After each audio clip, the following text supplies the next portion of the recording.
इमरान साहब अगर देखें तो ये जिस तरह डिस्कशन हमारी जारी है, कल हसन अली भी हमारे साथ मौजूद थे और उनसे जब जिक्र किया गया कि साजिद खान को शामिल नहीं किया गया according to the spin conditions के वहाँ पर उस तरह से नहीं हैं, तो वो बड़ा हैरान हुए। उन्होंने मुझे दोबारा पूछा कि एक सेकंड क्या मतलब मैं कि वो शामिल नहीं है, स्क्वाड में भी शामिल नहीं है। मैंने बोला कि वो नहीं है, तो उन्होंने कहा कि नुमान शामिल है, what if he gets injured, तो फिर आपके पास दूसरी ऑप्शन कौन है।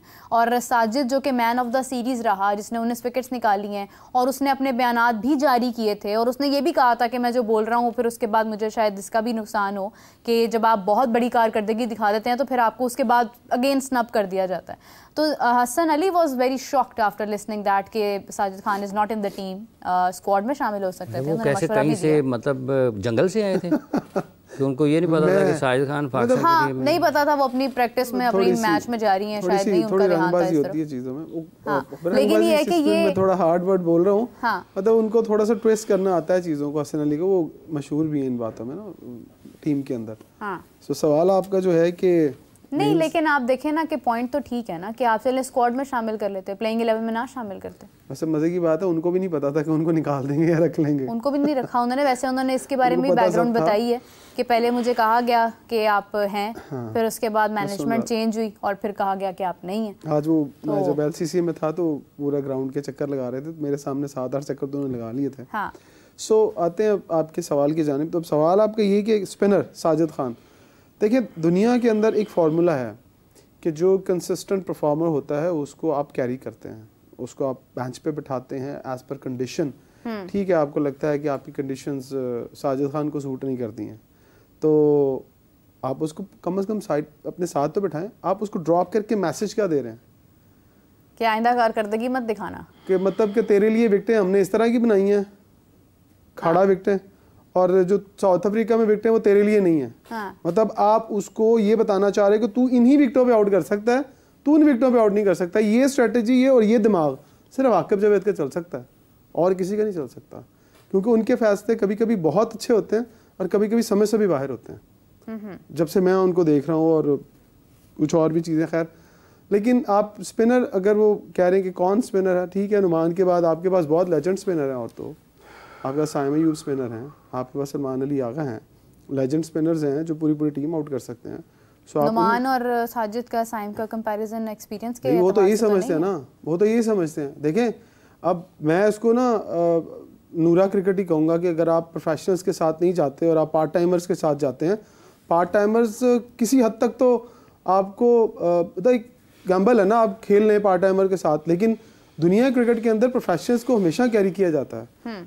और ठीक है, आपको उसका बैकअप भी रखना, हो सकता है आप इतने कॉन्फिडेंट हो कि शायद आपको, मुझे नहीं लगता कि शायद आप नुमान अली को भी खिलाएं, आप उसको भी बेंच पे बिठा के और अपनी बैटिंग लंबी कर लें। वो तो प्लेइंग 11 आपकी पिचेस के एतबार से जो भी मुनासिब, लेकिन किसी के कॉन्फिडेंस को इस तरह गिराना और उसको ये कॉल देना कि नहीं यार तुम सिर्फ पाकिस्तान के लिए हो और बाहर के लिए हमारे पास कुछ और स्टफ पड़ा हुआ है, तो ये मैसेज गलत जाता है। आप उसको कैरी करें, उसको कॉन्फिडेंस दें, उसको साथ रखें।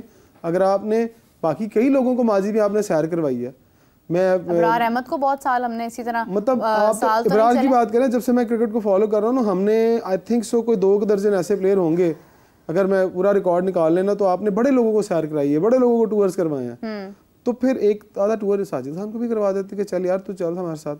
तो फिर जब आप आएंगे पाकिस्तान तो फिर अपना जीत का फॉर्मूला यहाँ अपना लें। मतलब आपको ये पता है कि आपने अपने मुल्क के लिए जीत का फॉर्मूला बना सकते हैं, लेकिन गैर ममालिक में फार्मूला नहीं बना सकते कि आप अपनी जीत के लिए। तो फिर इसका मतलब है कि आप अपने बंदे को बिठा के तो कोई और फार्मूला बना रहे हैं और लोगों को मैसेज दे रहे हैं कि नहीं यार जब आप पाकिस्तान आएंगे तो साजिद खान बैठा होगा यहाँ पे, तो कल को वो भी साजिद खान के लिए तैयारी करके आएंगे। ये आप अपने जहन में रखिएगा कि दुनिया भर में जो अब मॉडर्न डे क्रिकेट हो रही है ना, वो उस चीज़ का तोड़ निकाल के आएंगे। एक दफ़ा आपसे हार जाएंगे और नई टीम, नए प्लेयर से, नए इम्पैक्ट से दुनिया क्रिकेट के लोग थोड़े मुतासर ज़रूर होते हैं, लेकिन जब आती है ना 1 से 2 मरतबा सामना करने की बारी, तो वो यूज टू हो चुके हैं, पूरी तैयारी के साथ आता है। देखिएगा अगली दफ़ा जब वो आएंगे, अब एक कोच से डोमेस्टिक के जिस टीम से साजिद खान खेल रहे हैं, मुझे उनकी मुखालिफ टीम के कोच ने कहा यार ये तो आउट ही नहीं कर रहा। अभी लास्ट मैच में उसने शायद 5 आउट किए हैं, लेकिन अगर उससे पहले मैचेस की बात करें तो फिर तो उसको डोमेस्टिक में भी हर मैच में 10 आउट करने चाहिए, तो निकालें उनका रिकॉर्ड किधर है। तो फिर कहीं ना कहीं ये तासुर लोगों के जहन में है कि नहीं यार वो उसके लिए वो स्पेशल विकेटें बनाई गई थी। मैं हाफिज साहब लेग स्पिन करते हैं, यकीन करें मैं हाफिज साहब को उन विकेटों पे बॉलिंग कहूँ ना करें, ये भी 5 आउट कर जाएंगे जिस तरह की विकेटें बनाई गई थी। तो ये हर किसी के लिए अनप्लेबल कंडीशंस थी वहाँ पर बैट्समैन के लिए। हाफिज साहब, फ़खर ज़मान भी टॉप ऑफ द लिस्ट हैं इस बहस में, क्योंकि जब आपने एक स्क्वाड अनाउंस किया उसमें साजिद खान भी नहीं है, ठीक है चलें वो एक रीज़न समझ आता है, फ़खर ज़मान नहीं है।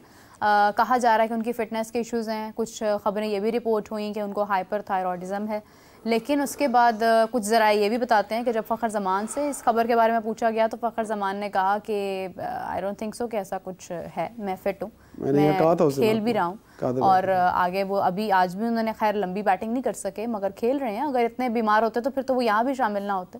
तो फ़खर ज़मान का भी ना होना, चेयरमैन साहब ने तो खुद प्रेस कॉन्फ्रेंस में कह दिया था कि हाँ उनके ट्वीट का भी इशू है, उनके इस बयान का इशू है कि उन्होंने आउट ऑफ द बोर्ड जाकर ये अपनी ट्वीट्स की हैं। लेकिन क्या इतना बड़ा इशू है ये कि उनको आप टीम में शामिल ना करें, या आप ये अभाम ज़ाहिर हो कि वो आगे आपकी चैम्पियंस ट्रॉफी में भी शामिल ना हो? देखिए, इम्पैक्ट प्लेयर हैं पाकिस्तान के और तसलसल का मसला रहता है, लेकिन इसमें कोई शक नहीं है कि उन्होंने पाकिस्तान के लिए जो मैचेस जीते हुए हैं वो भी निगाह में रखने चाहिए। अब इस वक्त जब चेयरमैन ख़ुद कह दें, चेयरमैन ये कह दें कि उनके ट्वीट का मसला है, हेड कोच और मतलब गैर एलानिया है। वैसे तो आकिब जावेद साहब भी सिलेक्शन में सबसे ज़्यादा मौसर हैं और बाअसर हैं इस वक्त में, लेकिन हेड कोच तो हैं इस वक्त टीम के, वो ये कहें कि इनकी फ़िज़िकल फ़िटनेस का मामला है। तो दो मुख्तलिफ आपको उसके ज़ाविये देखना पड़ते हैं कि एक आ जाता है डिसिप्लिन का मसला, दूसरा आ जाता है आपके खेल का मसला। खेल से मुराद ये है कि आपकी फ़िज़िकल फ़िटनेस के बारे में शकूक व शुबहात हैं कि आप शायद उतने बेहतर नहीं हैं, फ़िट नहीं हैं उतने। तो ये दोनों चीज़ें अपनी अपनी जगह पर हल होने की ज़रूरत है। अगर वो यहाँ पर खेल रहे हैं चैम्पियंस कप में तो फिर उनको शामिल हो सकते हैं पाकिस्तान की टीम में। अगर साउथ अफ्रीका के ख़िलाफ़ वो नहीं भी खेले हैं, लेकिन उनको जब कभी भी शामिल किया जाएगा, अगर वो 1-2 इनिंग्स भी खेल लेंगे, इस किस्म के जो आपके मतलब प्लेयर्स होते हैं ना, ये जो खुला खेलते हैं, उनकी फॉर्म को जांचने का पैमाना और है, और बाबर आजम जिस तरीके से खेलते हैं उनकी फॉर्म को जांचने का पैमाना और है। तो उनके लिए ये वाला मसला होगा नहीं कि यार ये कोई मतलब ऐसा तो नहीं है कि वो 300 इकट्ठे करते हैं या 5-5 सेंचुरियाँ इकट्ठी कर जाते हैं। उनके खेलने का अंदाज़ मुख्तलिफ है। आपने उसका टच देखना है, फिज़िकल फ़िटनेस देखनी है, भाग दौड़ ठीक है, वो किसी भी वक्त पाकिस्तान टीम में आ जाएंगे। अगर कोई मसला है भी, फ़र्ज़ कर लें पाकिस्तान क्रिकेट बोर्ड की तरफ से कि उन्होंने ट्वीट कर दिया था, तो ठीक है, वो अगर उनको लगेगा कि काफ़ी सज़ा मिल गई है इसके बाद चैम्पियंस कप के बाद, तो अगली जो इंटरनेशनल असाइनमेंट है वो उसमें आ सकते हैं वापस। इस टीम में पाकिस्तान के जो इस वक्त ओपनर्स खेल रहे हैं या जो ओपनर्स पाकिस्तान में नज़र आते हैं, वो सबसे ज़्यादा उनके बारे में गुफ्तगू होती है और वो किसी भी वक्त टीम में आ सकते हैं।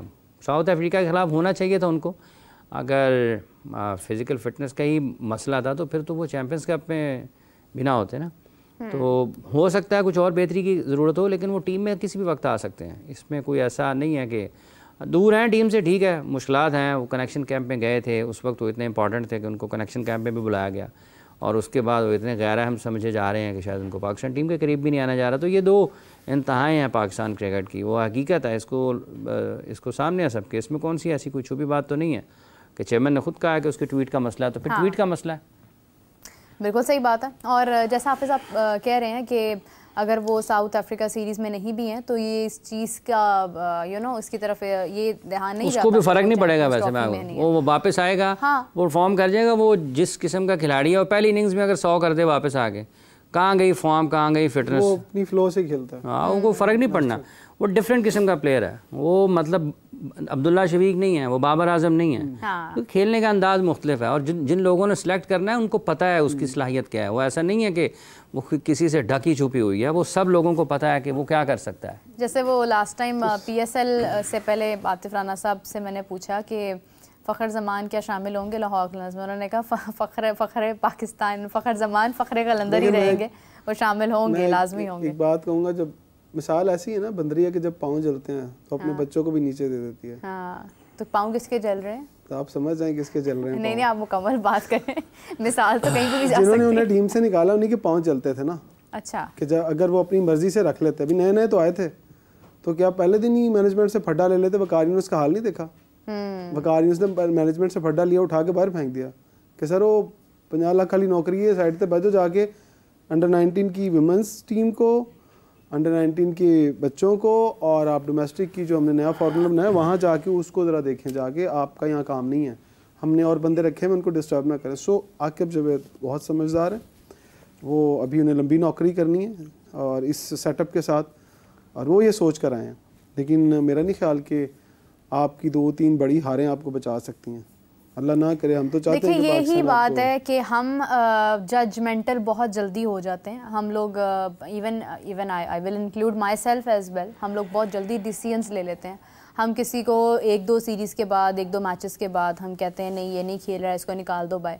यही प्रॉब्लम हमारा बहुत अरसे से है। हमारे चेयरमैन की स्टेबिलिटी नहीं है, हमारे बोर्ड में स्टेबिलिटी नहीं रही, हमारी टीम में नहीं रही, कप्तानी में नहीं रही, तो हमें इन चीज़ों के नुकसानात उठाने पड़ रहे हैं। आप जाकर कि हमारे पास अभी तक मैं कल भी ये बात कर रही थी कि हमारे पास टीम नहीं है। हम ये नहीं कंफर्म होकर बात कर सकते हैं कि स्क्वाड में कौन लोग शामिल होंगे चैंपियंस ट्रॉफी के। आपके पास कंफर्म टीम है कहाँ क्रिकेट बोर्ड के अंदर? ना आपके पास पता ही नहीं होता, बात कर रही हूँ मैनेजमेंट में भी टीम नहीं होती। आप सही कह रही हैं ना, मैनेजमेंट में टीम होती है, ना कोचिंग पैनल में टीम होती है, ना आपके प्लेयर्स के पास कंफर्म टीम होती है, कुछ भी नहीं होता, कप्तान का कुछ नहीं पता होता।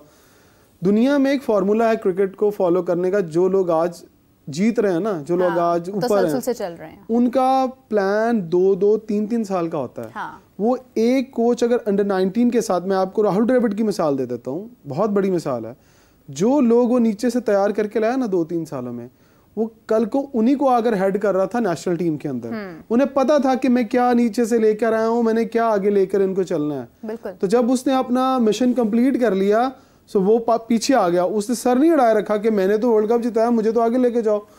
तो यही वो चीजें हैं जो यहाँ भी करनी है। अगर आपने आकिब को रखा है, सो व्हाट, किसी को भी रखा है, अगर वो जीतता है, वो हारता है, उसको 2-3 साल उसके सर पे डालें, और आइंदा खुदा के लिए वो सोचें कि अब 2-3 साल रखने के बाद इसको वापस नहीं लेना दूसरे चेयरमैन ने आके, या फिर अगर ये चेयरमैन दोबारा रिमूव होके, तो फिर ये अपनी टीम वही बना लेगा।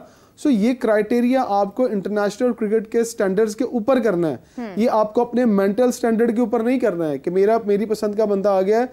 जब आप ये सोचेंगे तो आप कभी भी तसलसल बरकरार नहीं रख सकते जीत के लिए। और क्यों दुनिया में हमें अनप्रडिक्टेबल कहा जाता है? या तो अनप्रडिक्टेबल जीत जाते हैं, अनप्रडिक्टेबल हार जाते हैं, यही मशहूर है ना।